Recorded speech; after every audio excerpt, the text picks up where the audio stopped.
एमिति भयंकर जीवर साउंड आउ एमिति भयंकर जीव देखिकी मोर फाटिकी 64 होगला। राति सारा प्रबल वर्षा हला पर मध्य आम गाँ पोखर टोटाल पानी हो नथिला।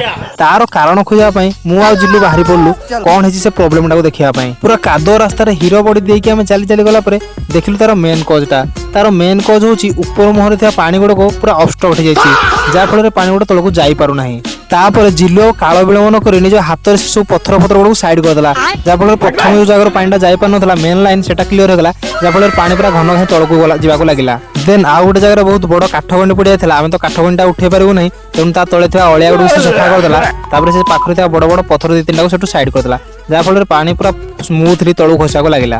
तापरे मु ऊपर हिड़ दे ऊपर जाऊे जिलु तले तले जाऊे एमती करी आम 2-3 जगह खाली कर जहाँ फल पानी पूरा बहुत जोर बढ़िया लगे। काटिया पूर्व खेत किसी दिशा और पानी काटी सारापर खेत किसी दिशा आम गाँव को पलि आसलु गाँव को आसला देखिलु पोखर पूरा पानी बढ़िया स्टार्ट होगा। आ पोखरी पाखे आ गोटे छोट पोखरी से पाखक गला मो जीवन फास्ट टाइम देखिली हलदिया कलर रंग